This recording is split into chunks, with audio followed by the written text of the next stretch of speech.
for Maternal and Child Health of Northern New Jersey, which is providing today's program. Our webinar today is titled Reflections of Grief, Parents' Perspective After Perinatal Loss. I would like to review some information before we get started. The planners and speakers do not have any financial disclosures to make. Immediately after the webinar ends, as well as in an email, you will be invited to take a post-program evaluation. We appreciate your feedback, so please complete the survey. To receive a certificate of completion, including 1 nursing contact hour, you must log in, listen to the entire webinar, and complete the evaluation survey. Certificates of completion will be sent via email within 1 week of the webinar broadcast. This program is being recorded and will be available on the partnership's website and YouTube channel until October 5th of 2023. We will be muting all attendees' microphones during the presentation, but we would love to hear from you. Please write questions in the question box and the speaker will respond to as many as possible at the conclusion of the presentation.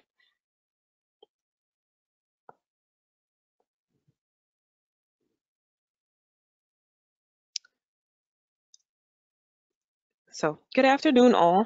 Thank you for joining us today for this webinar to discuss perspectives on perinatal loss.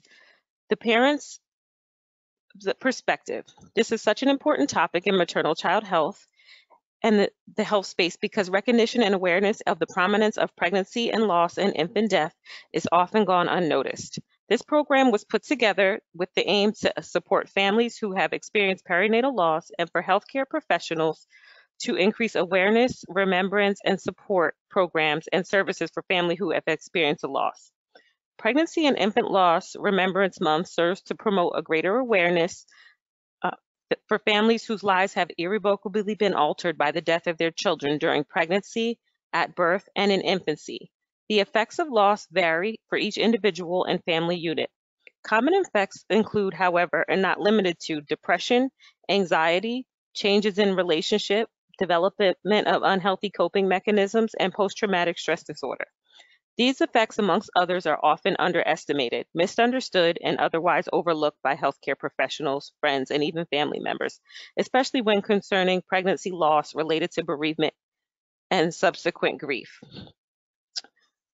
Now I would like to introduce our speaker, but that's going to be moderating our program. Our speaker today, or our moderator today, will be Christine Chang. Christine Chang is a member of the Partnership's Board of Trustees and serves as a chairman on the Partnership for Maternal Child Health of Northern New Jersey's Fetal and Infant Mortality Review Community Action Team and Bereavement Committee. Christine and her husband Sid are parents to Madison, who was born still at full term in 2014. Now, before we begin our discussion and dive deeper into the topic of perinatal loss, let's take a moment of reflection to honor all the children who were lost to miscarriage, stillbirth, or infant death, and the brave parents who have carried on. For my little one, I never saw your twinkling eyes or touched your precious feet, or never shared a tiny yawn or rocked you fast to sleep. I never kissed your tiny hands or saw your little smile. I never held you in my arms, but I held you for a while. Although I never saw your face or heard your precious laughter, you're still my child whom I love and will forever after. Now let's welcome Christine, who's going to moderate the rest of our program. Thank you, Andrea, and thank you to the partnership for putting together this important program. This is actually the first of a 4-part webinar series that we're really excited to be sharing with you. So according to the Center for Disease Control, stillbirth impacts 1 in 160 births in the United States, which is about 24,000 babies a year. This is 10 times as many deaths as SIDS, and we all know SIDS is an important topic to address with parents, but we don't talk about stillbirth and pregnancy loss in general in the same way we talk about SIDS. This is why Pregnancy and Infant Loss Awareness Month is so important. While we can talk about statistics, behind every number is a baby. And our hope is that by hearing directly from parents who have experienced a loss, you can better understand the impact of loss on these families. I would like to thank our panelists who are here today and introduce them. If they'd like to go on camera briefly right now, they're welcome to. First off, we will have Paul Caine. Paul is the president of On Location, the premier experiences leader and official partner of the NFL, acquired by sports and entertainment leader Endeavor in 2020. He and his wife, Pamela, are founders of Griffin Cares in honor of their son, Griffin, in support of families that have experienced the loss of a child.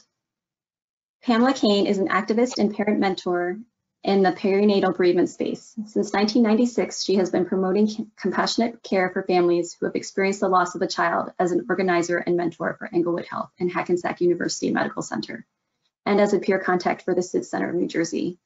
Her work as a volunteer is inspired by the life and loss of her son, Griffin Matthew. Stacy Dinburg is the vice president and co-founder of the 2 Degrees Foundation. As a stillbirth parent advocate, speaker, and instructional facilitator, Stacy works to raise stillbirth awareness through research and education. She is dedicated to improving how society views and deals with stillbirth. And Bouanne Foster is the founder, chief executive officer, and president of Life After 2 Losses, an organization with a mission to support, inform, and empower women and mothers through advocacy and education. She has her Bachelor's of Science in Public Health and is currently studying for her Master's of Public Health at Rutgers School of Public Health. Thank you, everyone, for joining us today. We'll have each panelist share their story and then have some discussion and then open it up for questions from the audience at the end. So we'll start with Paul. Please tell us about your son, Griffin. Actually, if it'd be okay, can I have Pam talk about our story? Just kick it off and then. Sure, yes. Good, Pam.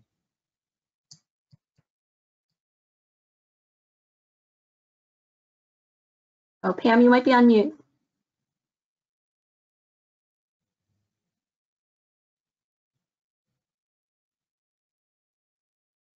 Pam, we still can't hear you. Pam.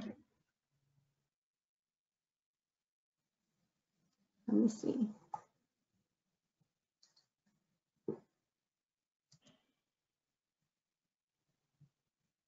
Oh, so I'm gonna go first. I'm sorry, Christine. So Pam. So let me tell you about our story. So Pam and I had our first child, Samantha, our beautiful daughter. She is now 27 years old, and we thought life was absolutely fantastic. When a couple of years later, we had our second child, Griffin.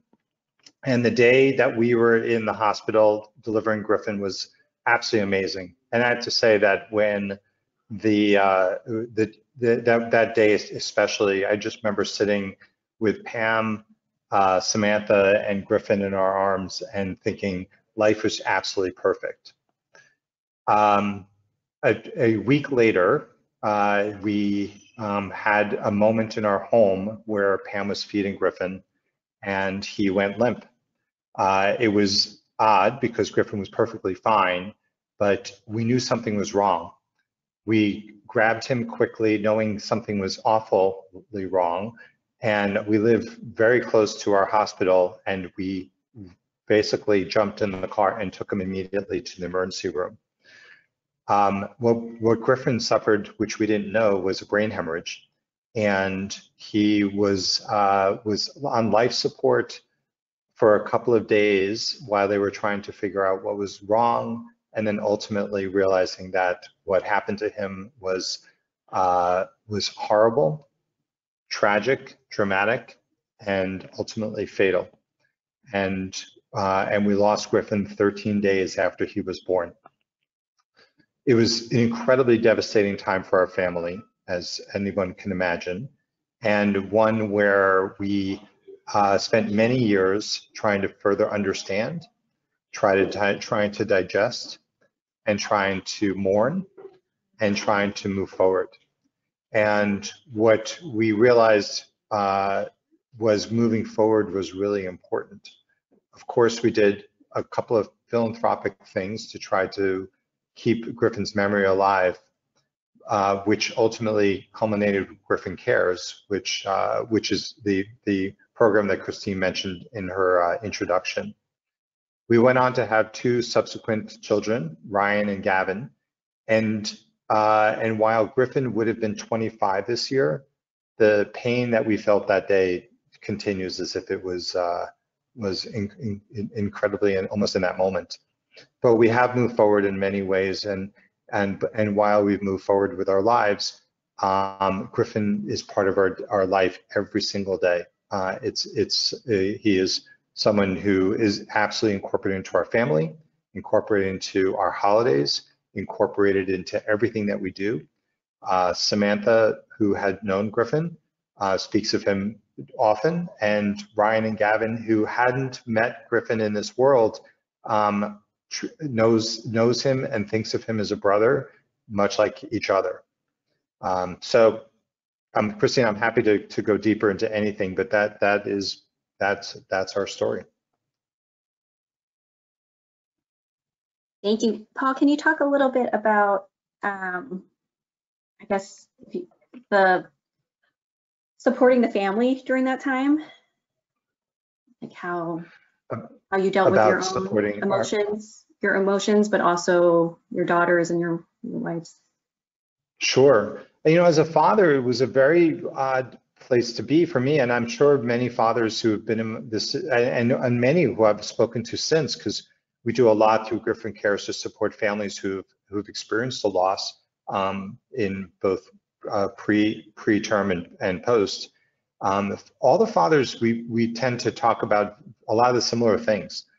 During the time for us when something happens to your child, and in this situation, we had no idea what was happening, immediately you jump into protective mode and you think about your child, you think about your family. I just kept looking in Pam's eyes and melting and trying to figure out, how do I fix this? How do I solve this? How do we get the help we need? And ultimately, how can we reverse whatever is happening? And in our situation, it was a spiral, meaning what started out as what we thought was horrible, as something's going on with Griffin, we need help. Every minute that passed, it just got worse, and I was almost wishing we went back to what I thought was bad in the first place. And as a father, that was very much what I was feeling in that moment. And frankly, ever since, it's something as the way I'm wired is how to think about protecting your family and supporting your family. One thing I do remember is very clearly was the moment of connection that I had with Pam. Pam and I have known each other for most of our lives at this point, and we met when we were children. And while I felt incredibly close and connected and bonded with her from the first moment I ever met her, I never felt more connected in our life than that day, and never felt more important in our bond, in our relationship. And as we had subsequent children, it became even more profound in how, as a father, I felt like I needed to make sure that each of them were protected for the future as well. And I don't want to leave out Griffin in this. I actually, from the day Griffin passed, I felt an incredible sense of responsibility to keep his memory, to live life in his spirit, to figure out how to keep his place in this world. And that's where our philanthropic side really emerged. We quickly jumped to figuring out how to establish a place in our town that we could remember Griffin, and we established a park. And then we created what ultimately became Griffin Cares, which was a way for us to keep his memory alive and to keep him in our presence. And Pam has done an incredible job in that as well, which I'm sure she'll share in terms of the work that she's been doing. But that protective instinct was strong, and it's something that I maintain to this day. I mean, even having adult children, my youngest is 22, a day doesn't go by that I don't worry that something terrible is happening, and I'm always thinking about how to protect. Yeah, I think there's all feelings that lost parents feel. Since Paul is going to have to leave us a little early, so I'm going to ask him a couple more questions before I have Pam share her story.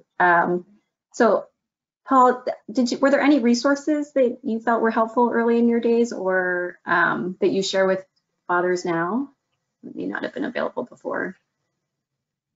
Yeah, so when we lost Griffin 25 years ago, there were really no resources. We felt really lost. We turned to clergy, we turned to friends and family, We turned to every kind of resource you could think of. It was really before Facebook or the way the internet as we know it. So there weren't really resources at our fingertips. We lost Griffin in July.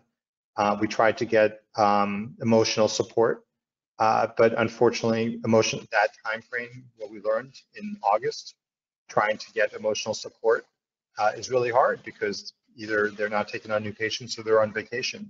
It was a really tough time. I actually played through work in a charity event, and I didn't know much about it. It was for AT&T, one of my key clients at the time, but it actually was to support a program called CJ Foundation for SIDS. And in hearing that presentation, it was the first thing that connected with us, or me, that made it make sense. So I immediately contacted that foundation, and we found incredible support through them. Now, Griffin didn't die of SIDS, but the trauma that we experienced and the subsequent healing that we were going through was very much connected into the mindset of that community. And that's really where we started to realize finding other people who have gone through our journey or going through our journey, and finding people who are educated and empathetic to our particular experiences was really incredibly helpful.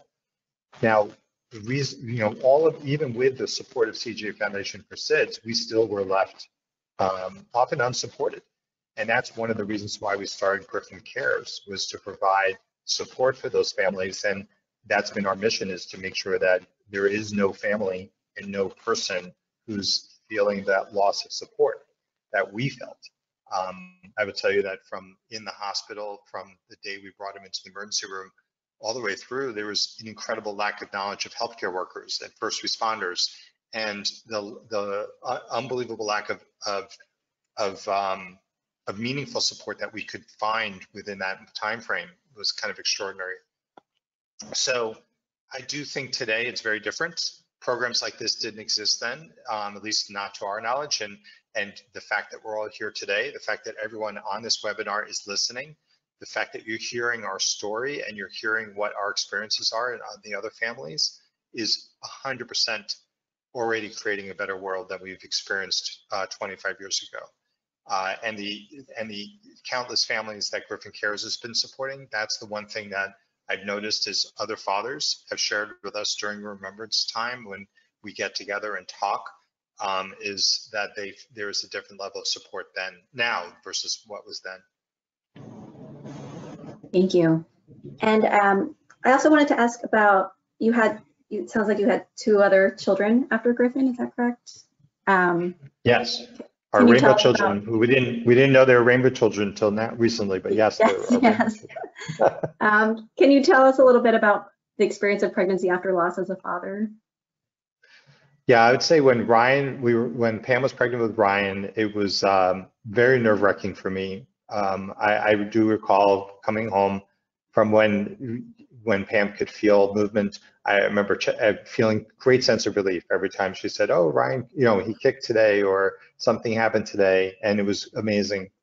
Now, it wasn't for the faint of heart, because when Pam was pregnant with Ryan, she actually experienced early symptoms of labor, and it completely scared us. Turned out to be okay, and he went on, and they were really worried about him being a small child.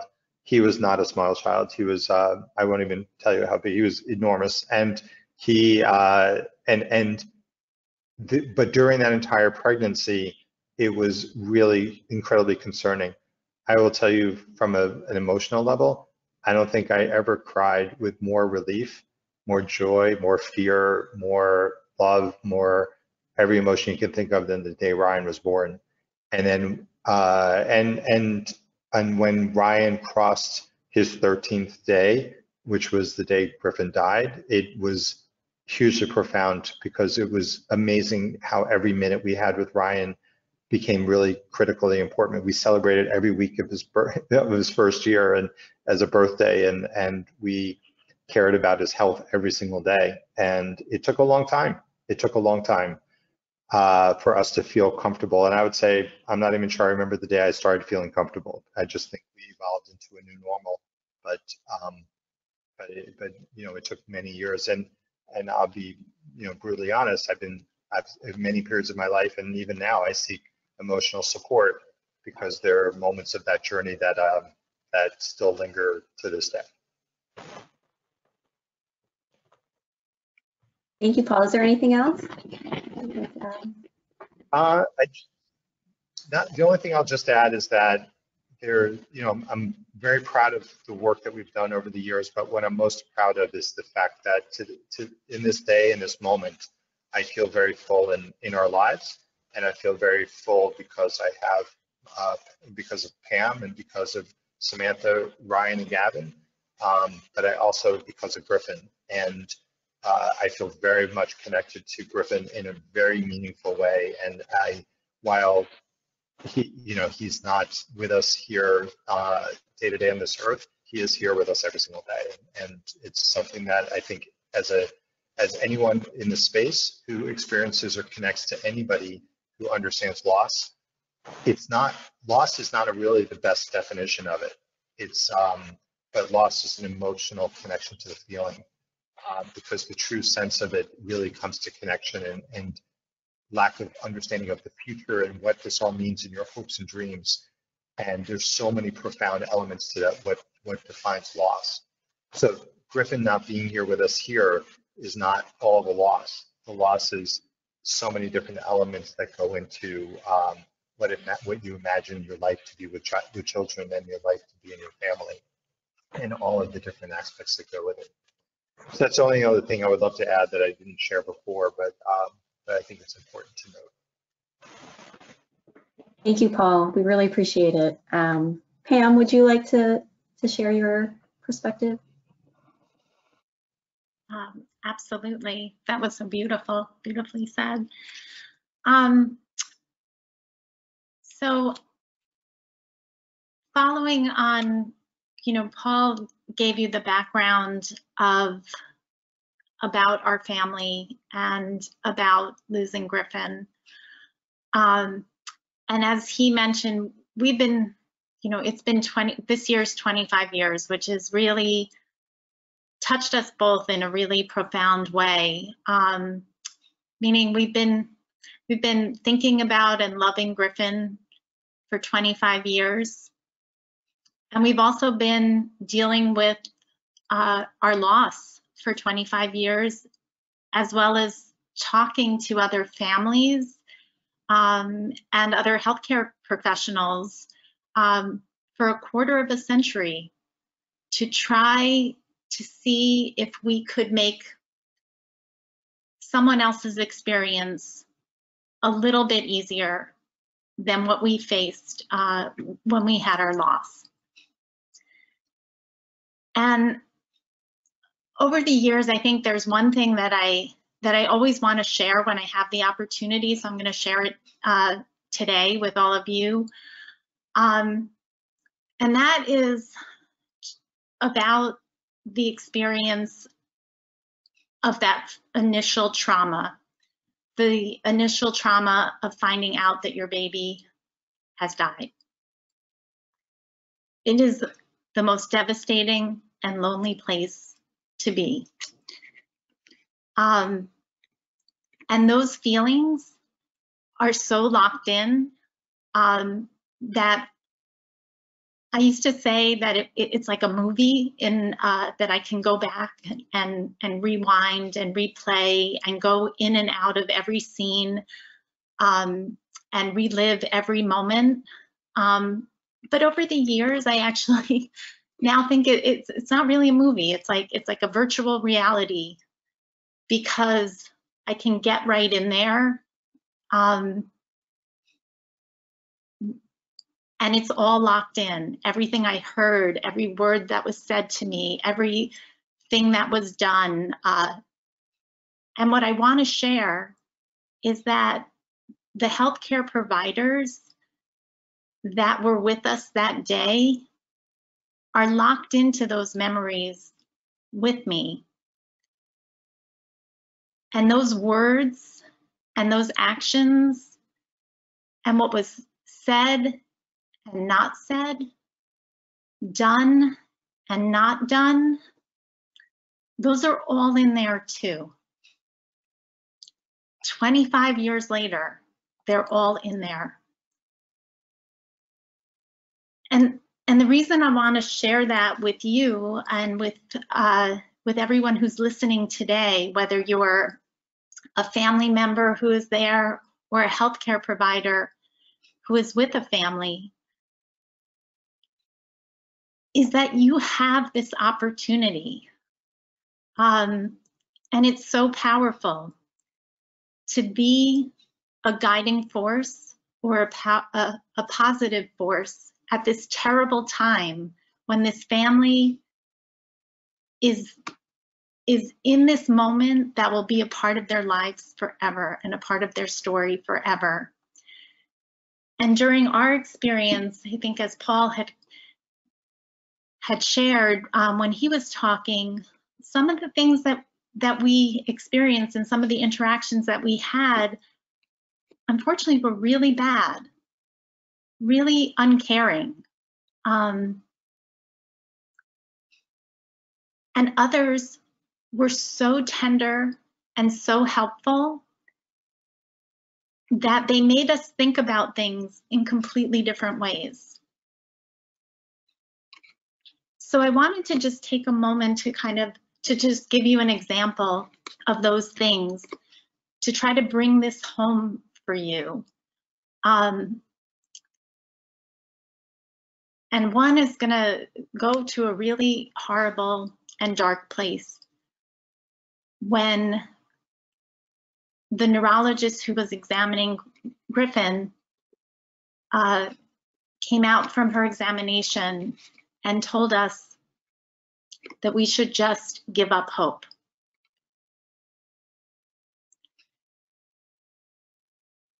So we were in a waiting room in a public space,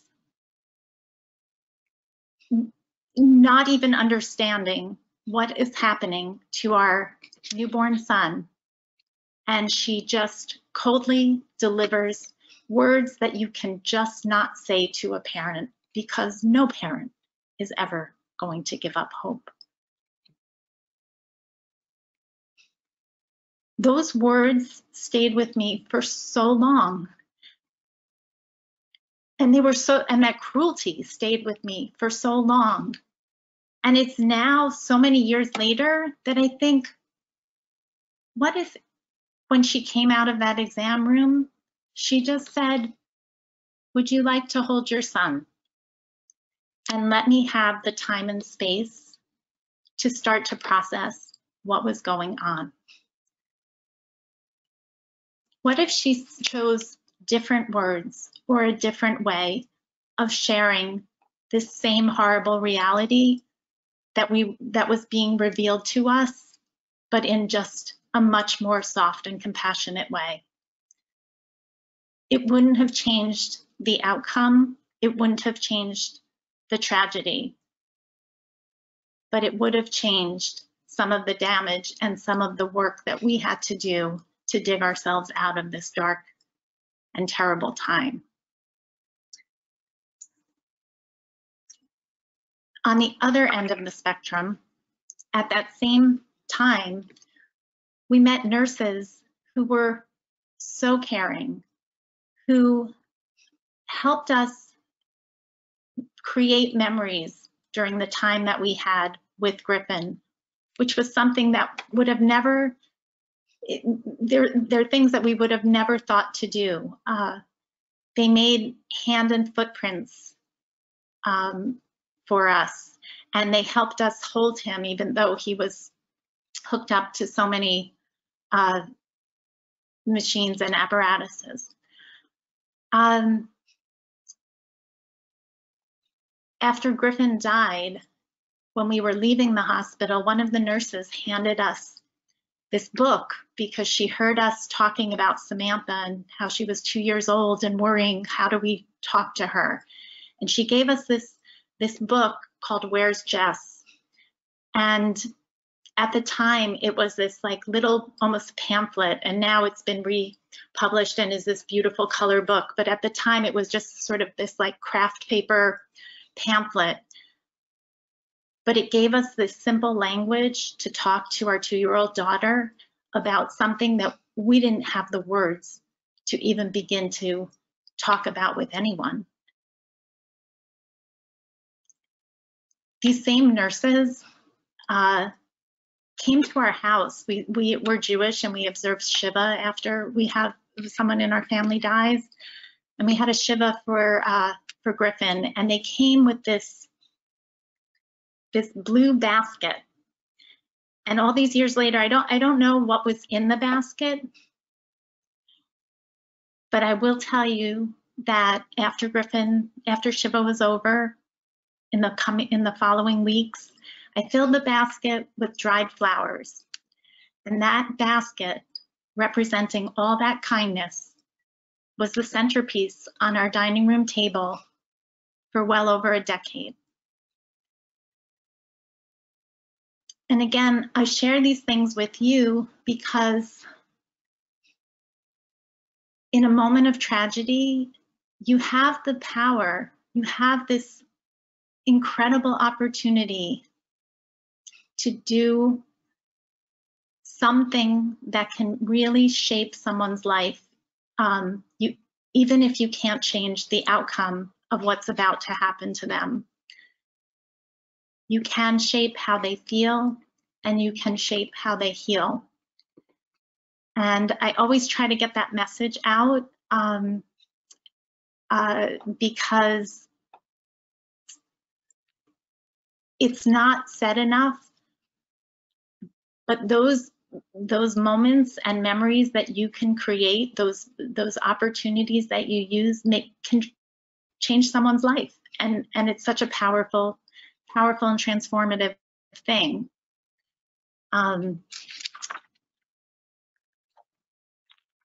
I talk to a lot of people that say that they don't exactly know what to say to someone when they're having a loss, or they're afraid they're going to say the wrong thing. And that can be a barrier because this is really tough stuff. But just being there and bearing witness is a huge thing too, because for many families, we were fortunate in that because Griffin came home with us, a lot of our family and friends met Griffin. But for many families who have a stillbirth or a pregnancy loss, they're the only ones who have met their child, except for you. You've been there. You've met their child. And even something as simple as acknowledging that it was an honor to meet your baby. It was an honor to meet Griffin. Helps a family, help kind of make the surreal real, and is incredibly validating as well. So I know it's, obviously we're here talking about heavy things, but it's also opportunities to really make a difference and share what you know, use your knowledge to guide someone else, and you can really change someone's life through it.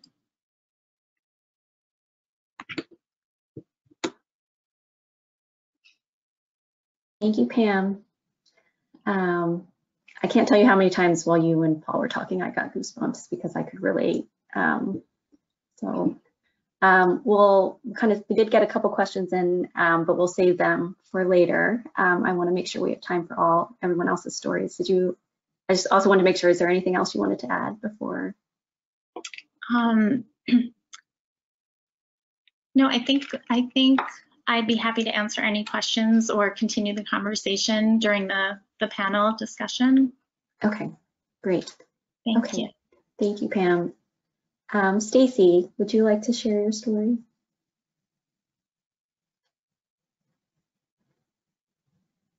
Hi, how are you? As Christine said, my name is Stacy Dinburg, and I greatly appreciate the opportunity to share my loss story with all of you here today. I've definitely found that telling my story and helping others has given my daughter's short life some purpose. So thank you everybody for listening. Like most expecting parents, my husband and I eagerly awaited the birth of our first child. Pregnancy definitely did not come easy to us. I suffered a ectopic pregnancy and had a fallopian tube removed.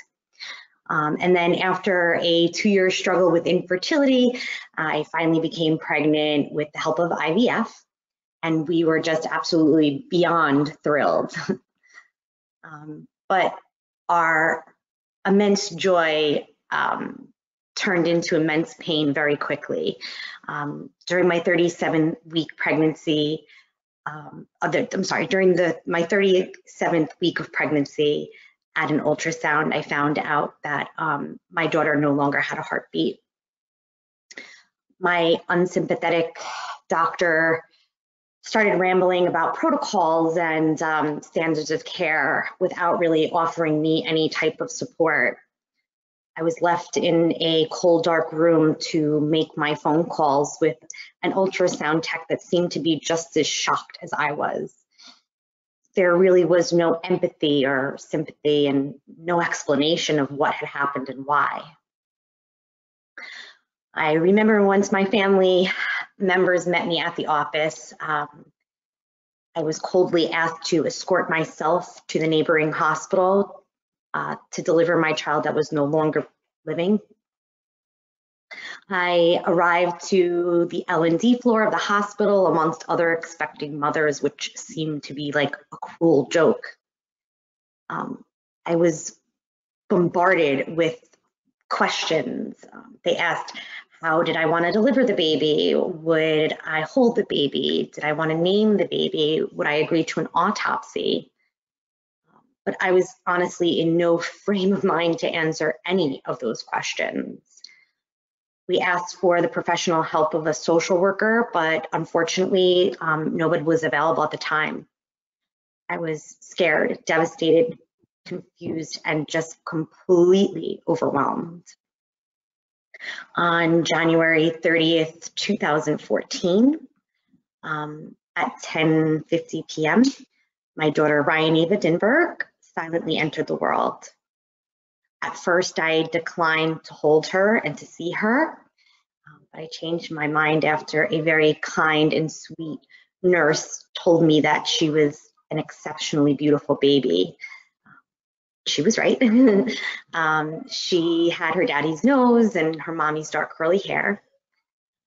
I only wish that I had more photos and keepsakes of my daughter. I also wish I had the opportunity to bathe her and to dress her, but nobody really suggested those things to me at the time.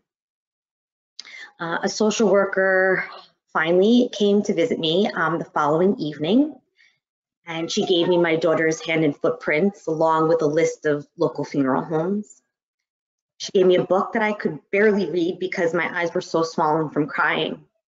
She told me that the hospital had a support group and that I would receive an invitation via the mail. But there were many things that she didn't tell me. She didn't tell me that Ryan was one out of 24,000 babies born still in the United States annually and that I was far from alone. She didn't tell me that my marriage would suffer and that couples who experience a stillbirth are at particularly high risk of separation and or divorce. She didn't tell me how to deal with the family or friends who would avoid me for months because they just didn't know how to address the situation. She didn't tell me how the topic of stillbirth is still so socially taboo and that even the medical community would have difficulty communicating the subject.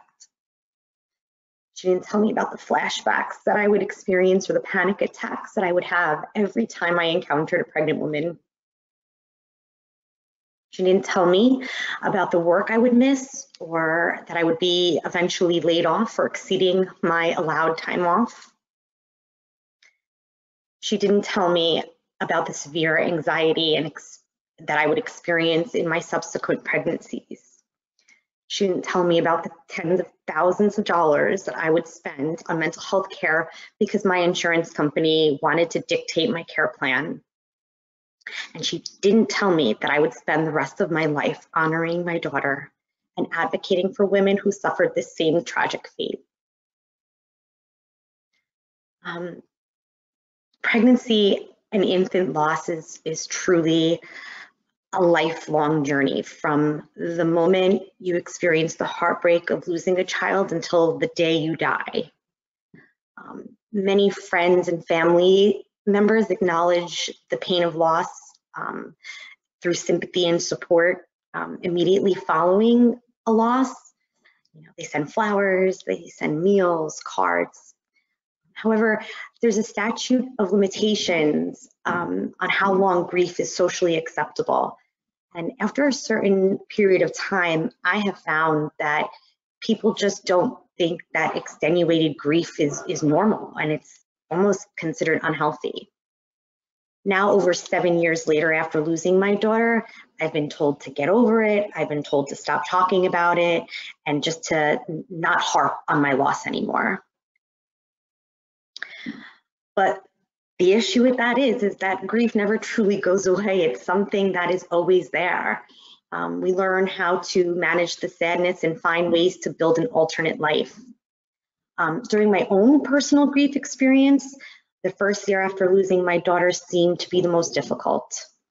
Processing the reality of my loss, going through the stages of grief, hitting those terrible, awful, dreaded milestones without your child. The subsequent years have consisted of accepting my situation, learning how to appropriately cope with grief, and acquiring the skills of how to live this new life that I had been given. Becoming pregnant after losing my daughter was an extremely challenging time as well, but very challenging in different ways. A crippling anxiety just overtook my existence for 9 full months. I was mentally brainwashed by this terrible, harsh past that I was thinking that I wasn't gonna bring home this child within me. I felt almost robbed of the blissful yet ignorant experience of being pregnant. I missed out on that. But with the support of an amazing maternal fetal medicine team, caring nurses, informed sonographers, and a highly trained mental health care team, I began to have some trust for the medical community again. I actually learned how to advocate for myself and my unborn baby by asking questions, becoming educated, and living a healthy lifestyle. I think the difference this time around was that my concerns weren't just validated, but they were acted upon. I was empowered to make decisions concerning my body, my pregnancy, and my child. I never felt like I was overreacting or being an annoying, needy patient. I was just as important as any member of my team.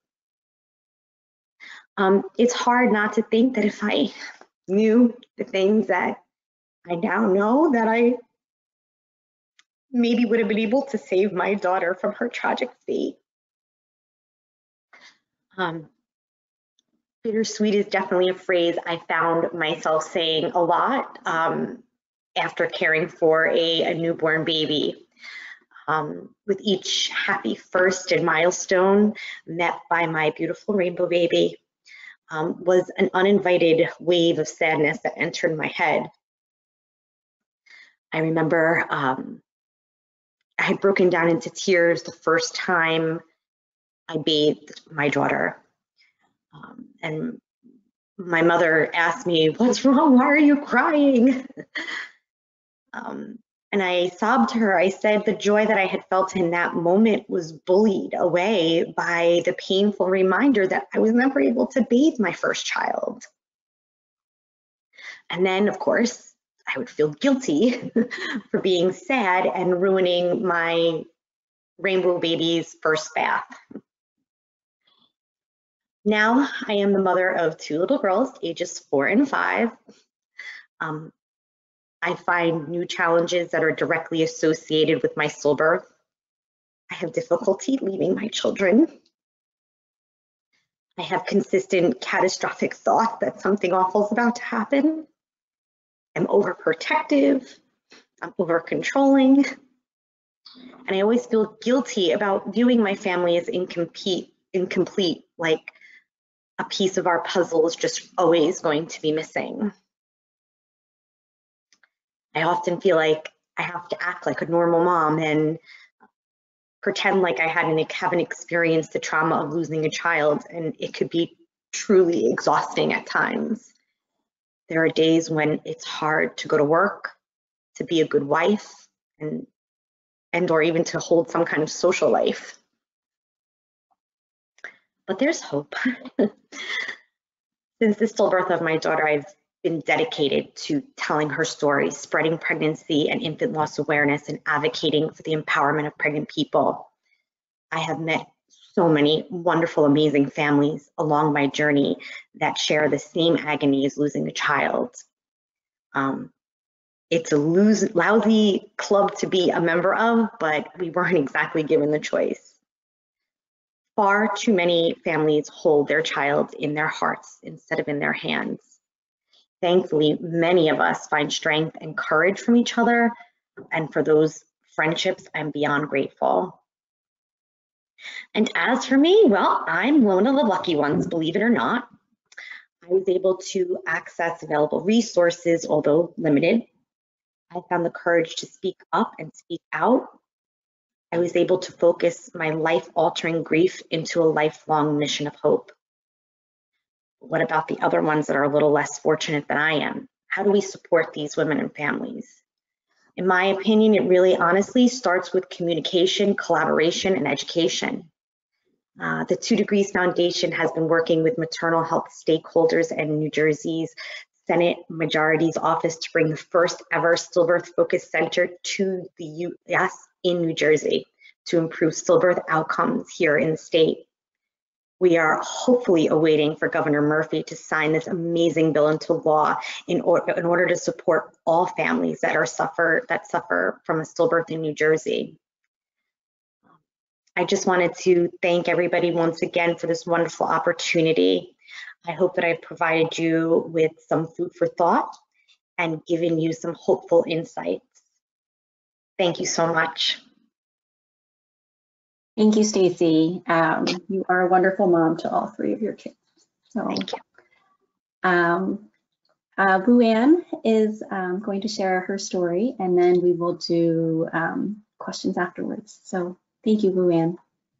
Sure. So hi everyone, how are you? First, I just want to thank you all for having me today. It's an honor to be amongst the rest of the panelists. Each one of your stories touched me in a special place, and I could relate to you guys. So in 2017, I found out I was pregnant, and the first time we saw her on well, we didn't know she was her at the time, but the first time we saw her baby on the screen, I said it looked like a jelly bean. So I had nicknamed my daughter Jelly Bean throughout my pregnancy, and that actually was our pregnancy announcement. It's not a burger, it's a jelly bean. We kind of made like a joke out of it, and everything went pretty normal with my pregnancy until about 19 weeks. I had got out of the shower, and then after I got out of the shower, there was just this huge gush of water. And I called my doctor, and they told me to come in. And when I went into labor and delivery, I was told that I had lost all my amniotic fluid, and there was really nothing else that they could do for me, and I should just abort.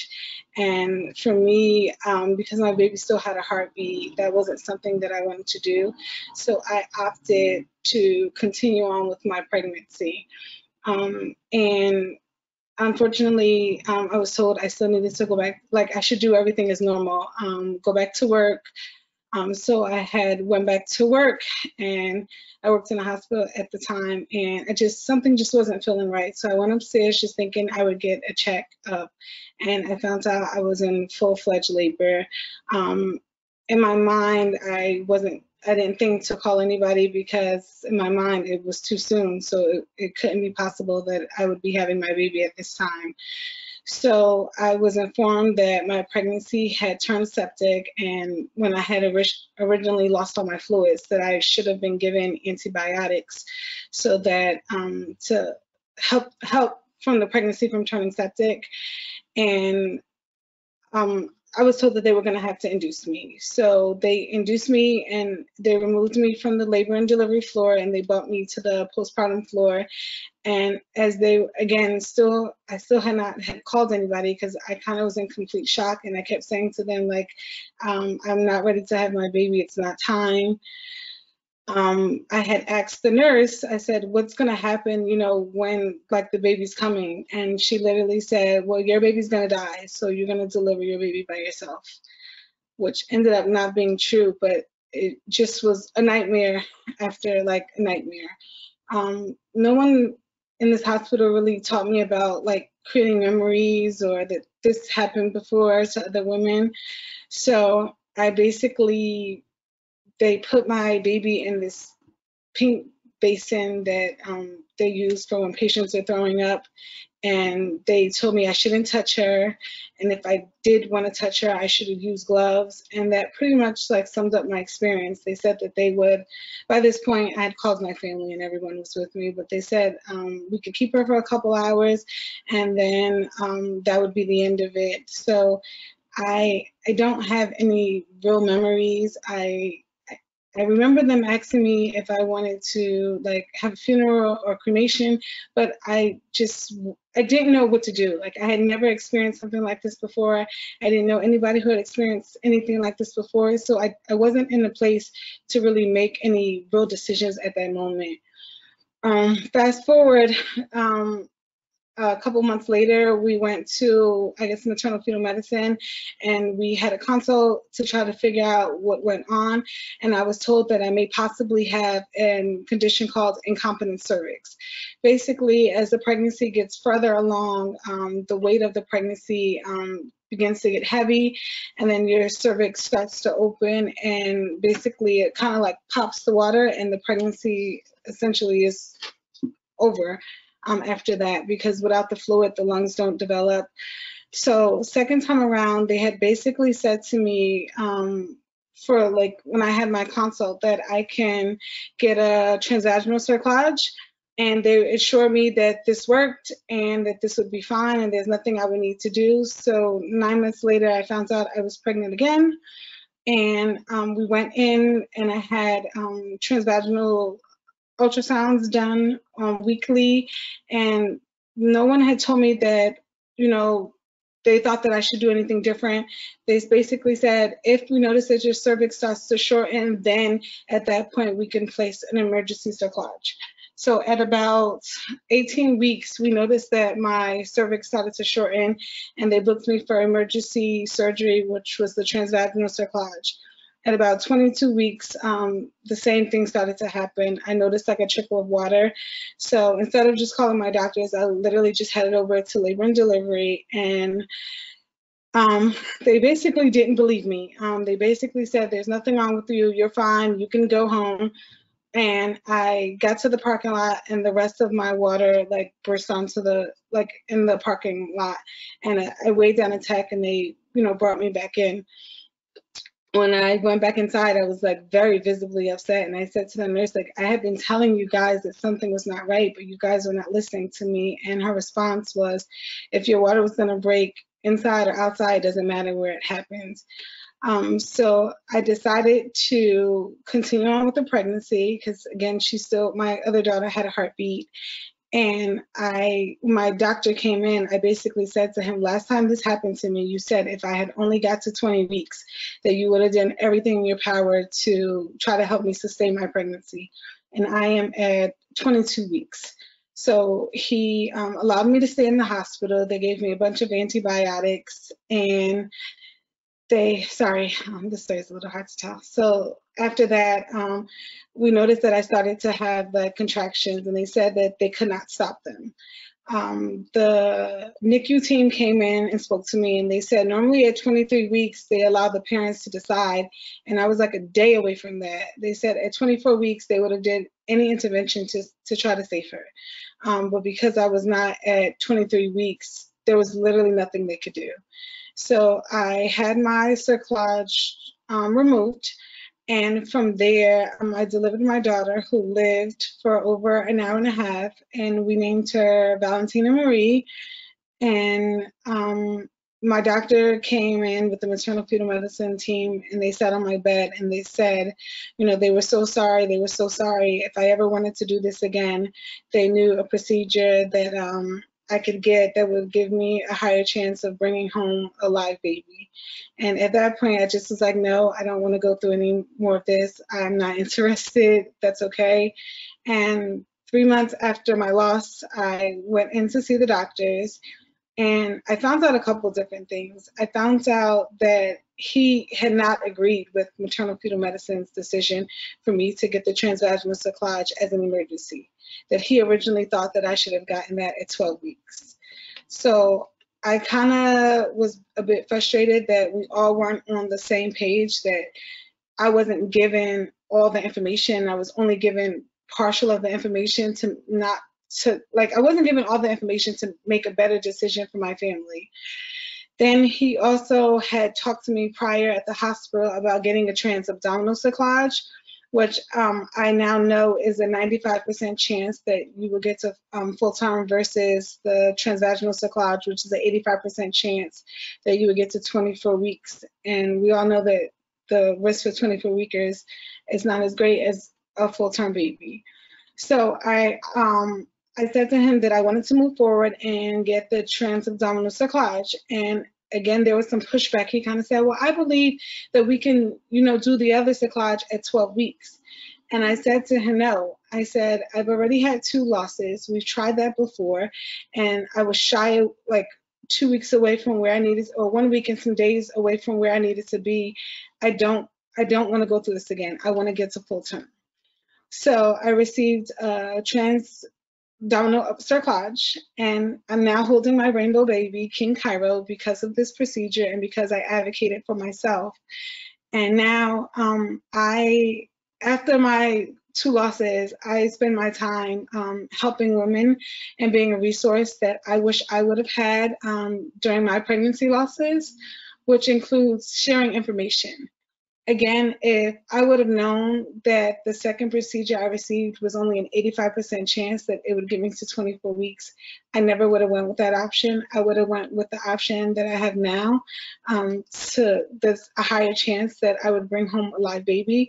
And I have a YouTube channel where I share my story and I share what I went through to help prevent similar losses for women with my condition, which is incompetent cervix.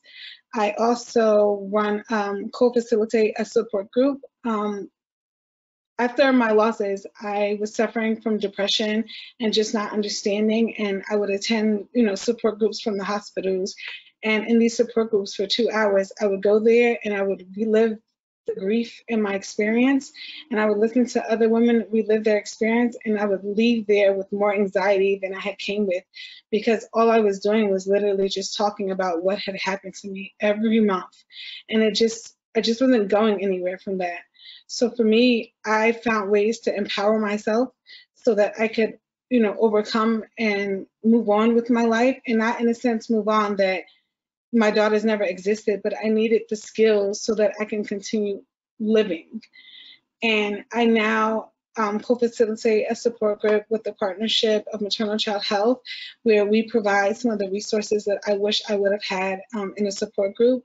And that includes sharing our stories, but we also provide women tools and tips to help them heal and to empower them and to teach them how to better advocate for themselves.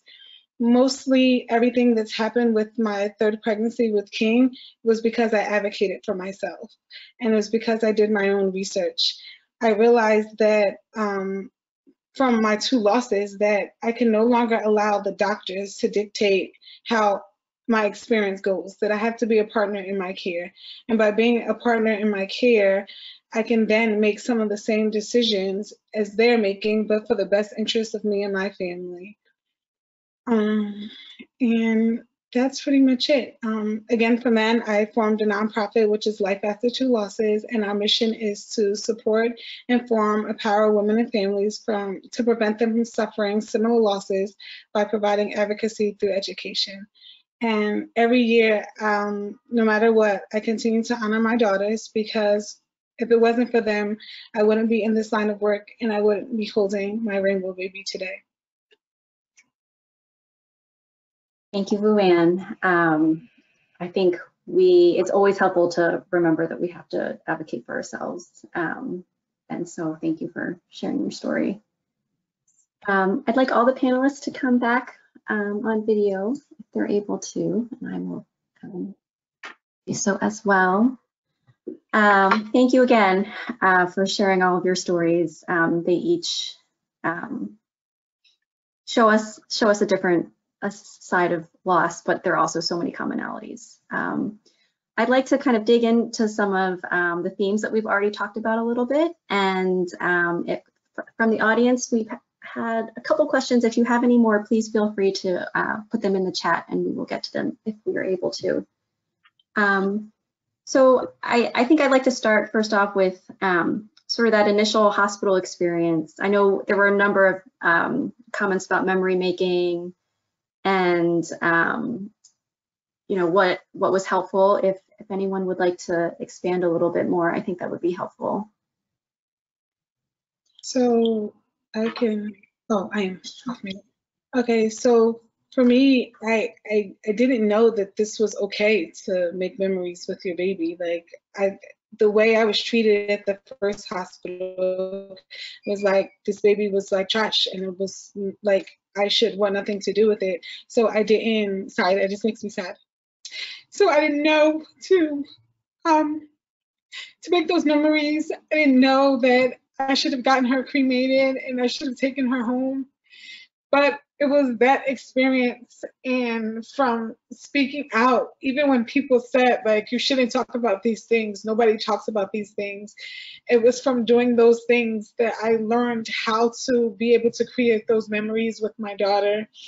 And it's okay to share those memories. And I'm grateful for that experience, because I still have some guilt that I didn't do that with my first daughter, but I guess when you know better, you do better. And I'm grateful that I at least have those memories with my second daughter. Sorry. I just wanted to go ahead and add that I think that because people grieve different ways, that nobody really wants to push things like holding your baby or staying with your baby or getting a cuddle cot or making memories with your baby, because they don't know how you will react. And honestly, my first time when they brought those questions to me, I was appalled. I couldn't even believe that they were asking me to hold my dead child, but I needed coaching. I needed professional help and professional care to get me to understand what the importance was of holding my child.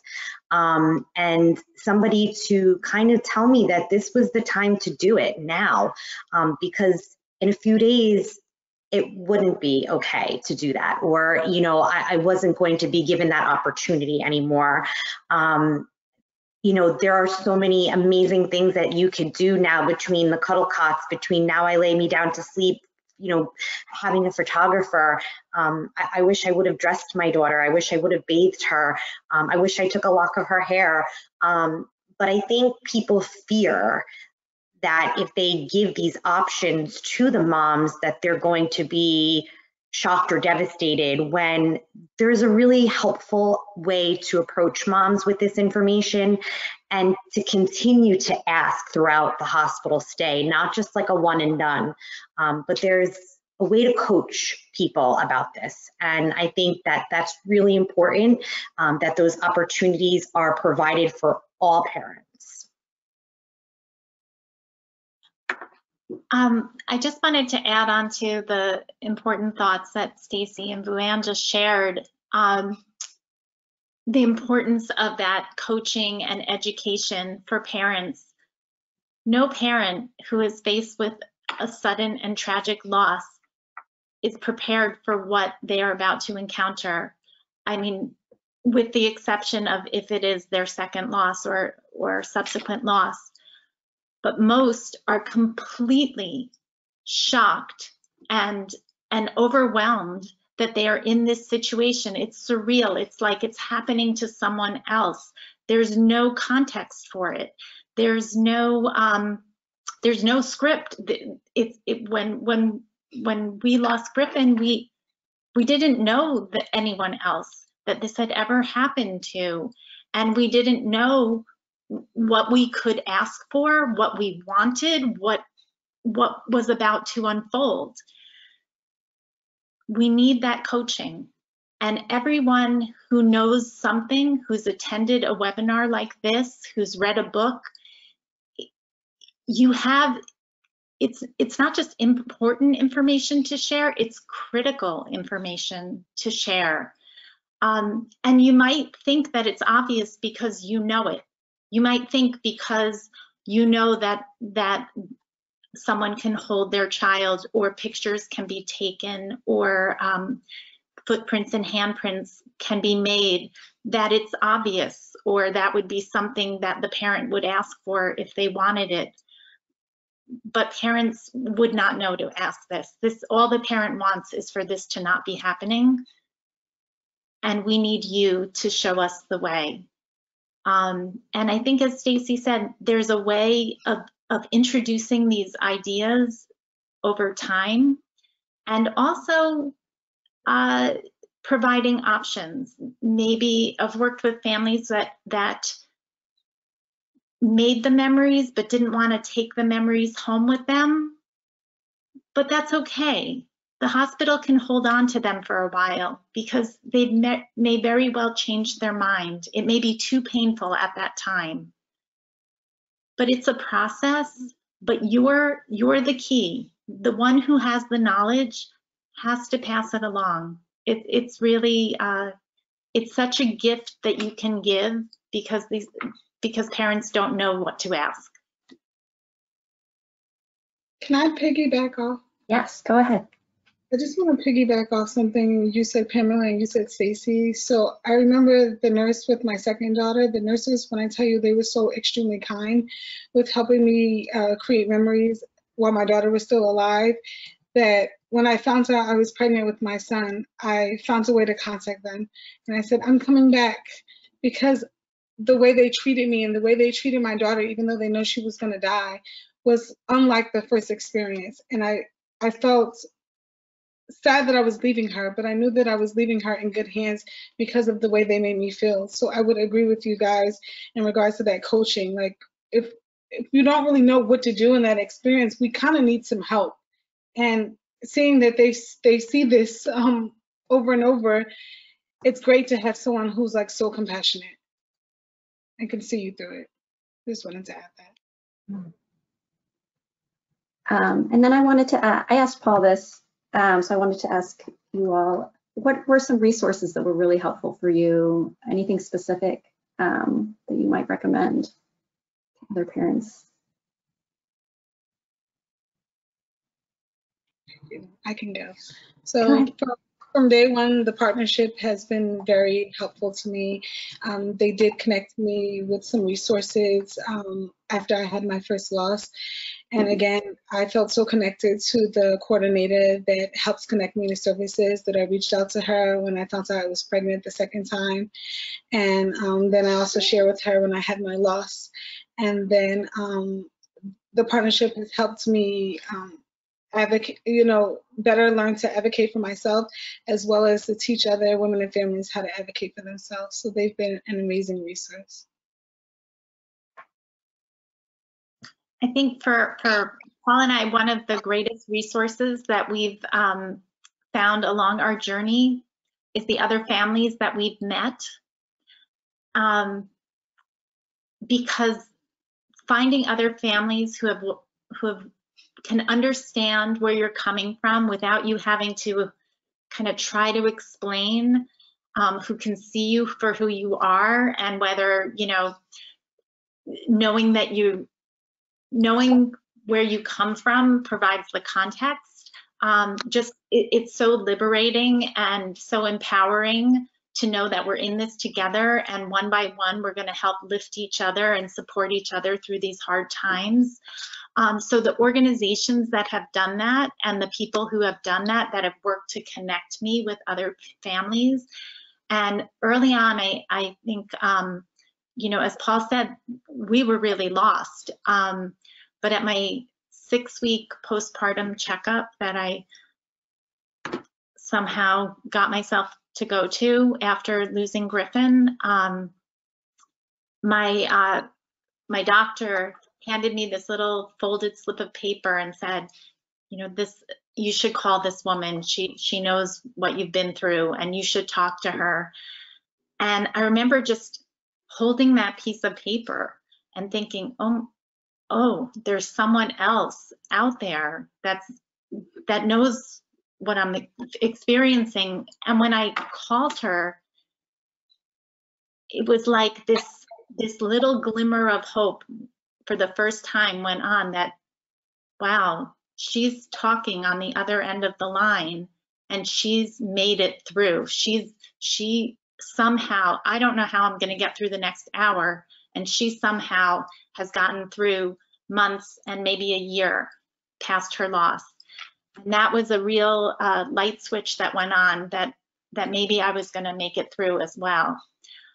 So over the years, and one thing again, it kind of goes back to something that Stacy said. We started out in a support group, and also kind of what Luann said about her initial experience with the support group. We started out in a support group, and it wasn't the right fit. But the leader of that group, and so we ultimately stopped going, but the leader of that group didn't give up on us. And when she met another couple that she thought would be like a fit with us, that we would resonate with, she reached out again and said, you know, I met another family, and I really think that you'll connect with them. And we did. And to this day, they're some of our closest friends. And I think it's seeing the whole person and what they need, and not giving up on them because maybe the first time you present an option, it's not resonating. There's a long span of grief and lots of opportunities to really make a difference. I definitely have to agree with finding families that have went through similar experiences. Some of my best friends today are lost moms, and I'm so grateful for each and every one of them. They've taught me different ways to memorialize my children that I never even thought of. They've given me coping mechanisms. One of my friends taught me how to journal and how to write, and that has been very helpful. And I also think finding a supportive mental health care team, and if groups aren't the thing for you, then you shouldn't have to, don't do that. Maybe an individual session, or finding a psychologist or somebody who specializes in pregnancy and infant loss. Those are the people that helped me get through some of my darkest times. They told me that everything that I was feeling was normal, and that if I had woken up and just took a breath, that was enough for the day, and that it was okay if that's all I did for that day. I still see a mental health care professional, and I probably always will. It's just part of what I need to continue to move on. Thank you. Yeah, I can't echo the support groups and professional help anymore, because I do think they're both super vital. Can we talk a little bit about the sort of postpartum phase? So you leave the hospital, and then what happens? How was your checkup with, did you go to your 6-week follow-up? How was that? Or Pam, I know your case is a little bit different, maybe one you were thinking about another pregnancy. I'm just curious how you felt your care was in that in-between time.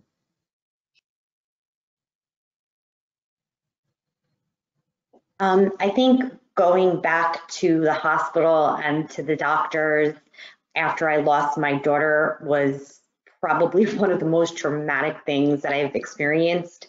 My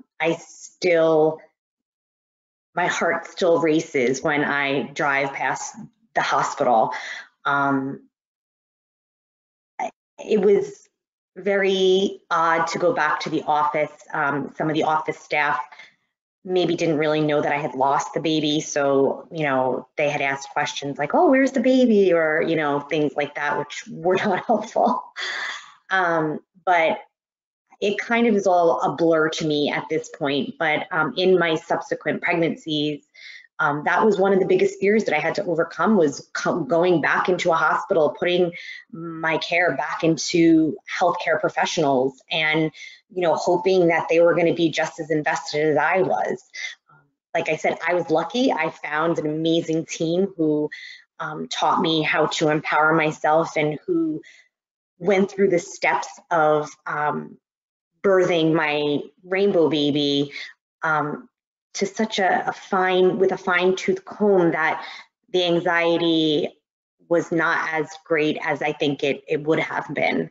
But I definitely think it's really important for doctors, nurses, anybody involved with a loss to go those extra steps. Send a card to the family, call the family, even if you think that maybe the family's angry with you, or they've threatened to sue you, or they're saying that they hate you, because that's all feelings that we feel as somebody who's just lost our child. There's anger associated with that, but sometimes a simple phone call, a card, maybe even a donation to an organization, something small, sending a plant or flowers to a family who just lost a child.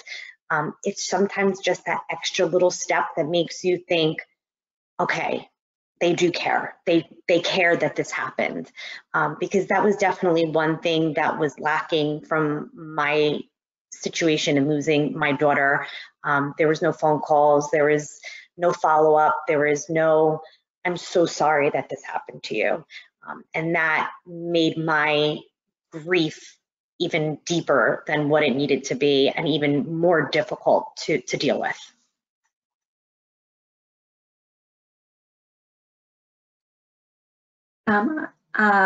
We also had a question about relationships. So I think we kind of saw or heard it could bring relationships closer between the parents, and it can also make it difficult. And so I think probably even in the best case scenarios, you're not always on the same page all the time. And so if you could talk a little bit more about your how that stress impacts your relationship. I can talk about that. So in my second pregnancy, I was refusing to accept that I was pregnant. My partner kept saying to me like, oh, you should be happy, you should acknowledge. And I was doing everything I needed to do for that pregnancy, but I was not acknowledging. And then all of a sudden I felt like, you know what, maybe they're right. Maybe things will be different. And the moment I decided to accept and acknowledge, they got fearful and like, oh my God, you should stop now because something's bad's gonna happen. And literally, in a sense, not saying that because I acknowledged it or because I didn't, that it caused that outcome, but it was like we were reversing roles in a sense, and that made things very challenging because we were not on the same. Yeah, I think we have to all remember that everybody grieves differently and at different timelines. And when you're in a relationship with somebody, it's not always going to match. It's not always going to be the same grieving style, or, it's based upon how they've been raised and, past trauma and past experiences. My relationship with my husband was very rocky for quite some time. Thankfully, we have gotten therapy together, and we have found ways that brought us closer together throughout this situation. And one of the things that we can kind of say is, if we were able to get through this together, we can get through anything. And that is definitely something that has helped us. But it's important that each person grieves the way they need to, and that the other significant other doesn't try to change that grief. I would often say, like, to my husband, like, why aren't you crying? Like, why are you, it seems like this is, like, it's not affecting you. And, you know, he would then sit there and think to himself, like, I'm just trying not to cry so I could be a support to you, you know, and here I am thinking that he's this cold-hearted person when in fact he was just trying to be strong for me. You know, he definitely had more anger with the medical team. You know, I had a little bit more, I need to do something with this and help advocate for women and help women in the same situation. So I think it's really important that we all remember that everybody grieves differently and at different timelines, and to respect that. I 100% agree. And those timelines are there. I mean, sometimes the thinking was that, you know, men grieve a little more delayed than the mom.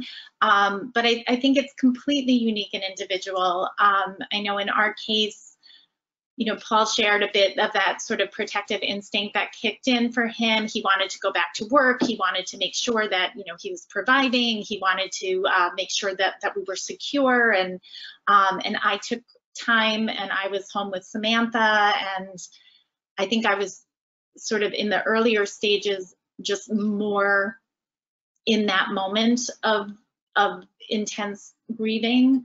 And then that wave kind of hit him a little bit later. But ultimately, I think the thing that kind of got us through all these differences in our timeline was this feeling that, you know, was really Griffin. Honestly, it was that we're Griffin's parents and we're in this together. You know, we both, our love for Griffin and our pain in losing him is something that no one else can really even begin to understand the depths like we can. So he got us through. Luann, I have a question for you. So Black mothers are twice as likely to suffer a stillbirth. And I was wondering if you knew that statistic before you became pregnant, and when you became aware of the statistic, how did that maybe change the way you approached your care? So it's funny because I am completing my master's. I am very close to being done. So I want to say that I knew the statistics, but it's not the same learning and reading about it versus living it. So I knew the statistics, but I didn't know why. I didn't know that part of that was that at times we're not listened to, or we're told that we're feeling things that we're basically like, you're fine, there's nothing wrong with you, when that's not always the case. So I didn't know why that was, in a sense. And I feel like the longer I've gone through this and the more I continue to advocate for myself and help other women and families, I recently almost died from severe postpartum preeclampsia and with my son, and I told the medical team before I left the hospital that something was not right with me.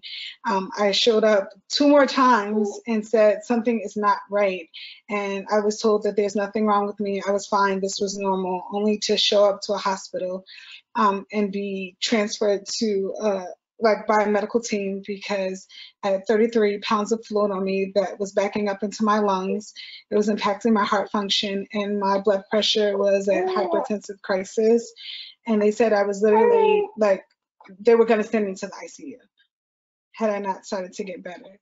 So it's cases and situations like this, which was, had they would have listened to me or taken me seriously, I wouldn't have been at that point where I had to spend a month away from my son to recover because things had gotten so severe. Yeah, I mean, everything you've been through, Luann, it's just amazing that you're sharing so much of it with us. Andrea, I know we are close to the end. Should we wrap up? Is that my signal? Yeah, we're kind of coming to the end to wrap it up, but I really just want to thank everybody for today. I really appreciate the panelists. Definitely thank you for all the speakers today. I want to thank our behind the scenes help. We had Karim Amadeo, who's handling the technical back end, and she's been sending me messages when things are messing up on the screen or doing anything wrong. So I definitely want to thank her for that. And to everyone who's joined us today, we just want to thank you all for attending, and hopefully you take some of this knowledge away and use it and implement it into your practice. And if you're a lost parent, that you can take something away from this that'll help you move forward in life. And I just really appreciate everybody taking their time out. Again, I just want to remind everybody that this is offering 1.5 nursing CEUs. So if you're a nurse attending the program, you'll be able to receive a link after this is over for a post-evaluation survey. After the survey is completed, you'll receive your certificate of completion via email that you provide on the evaluation, and it should be received in about 1 week. Also, a calendar of the partnership's upcoming events is available on the partnership website at www.pcmh.org under the Professional Education tab. And we also offer on-demand recordings of our programs, which are listed on the website. Some of the things the partnership is also doing to help, we have my program, which is the Fetal and Infant Mortality Review, where we conduct interviews with parents that have lost an infant or experienced a miscarriage.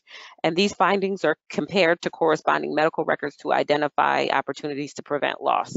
So the FIMR program is coordinating this event today along with the partnership. And that's something that they offer here at the partnership.